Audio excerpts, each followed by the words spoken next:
चर्चा करेंगे कामदा एकादशी के व्रत के बारे में। चैत्र मास की शुक्ल पक्ष की एकादशी, जिसे कामदा एकादशी के नाम से जाना जाता है।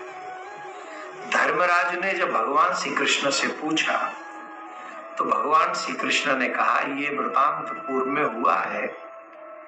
चैत्र मास की कामदा एकादशी का फल क्या है, इस व्रत को करने से क्या लाभ मिलता है, इन सभी संदर्भों में हम आपको एक कथा सुनाएंगे। लेकिन उससे पूर्व हम आपको बता दें, इस दिन हमें मन क्रम वचन से एकादशी का व्रत करना चाहिए।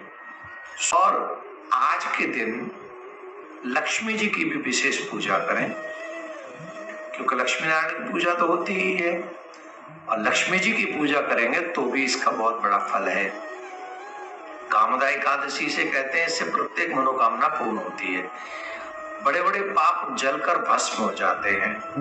कामदा एकादशी के दिन लक्ष्मी जी की पूजा करने पर लक्ष्मी का अभाव हमारे परिवार में कभी नहीं रहता, तो इसलिए लक्ष्मी जी की भी पूजा करनी चाहिए।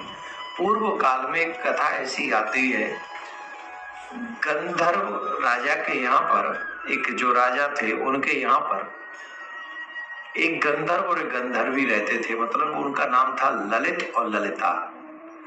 ललित और ललिता जो रहते थे वो पति पत्नी थे, लेकिन आपस में उनका बहुत स्नेह था, बहुत प्रेम था, बहुत स्नेह था। तो एक बार राजा के राजसभा में ललित जो था वो गायन विद्या कर रहा था, और अचानक से कोई ऐसा विषय आया कि उसको अपनी पत्नी का ध्यान हुआ है, और अपनी पत्नी की याद में वो खो गया। और उस अपनी पत्नी की याद में उसने जो स्वर लगाए वो स्वर बिगड़ गए। पत्नी का ध्यान करता है, जा मैं तुझे श्राप देता हूँ, तू राक्षस हो जा, तो वो राक्षस हो गया।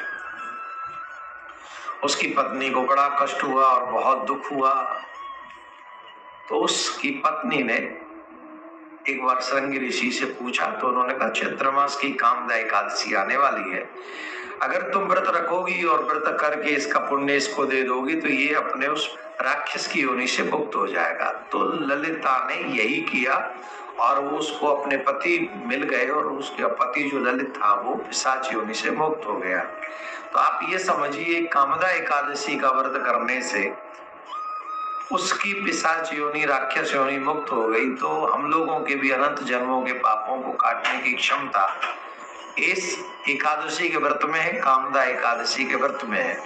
मैं आप सभी से आग्रह करूंगा, 8 तारीख को कामदा एकादशी का व्रत रखा जाएगा, और इस समय बहुत सुंदर सुंदर योग भी बन रहे हैं, तो उन योगों का भी फल आपको मिलेगा।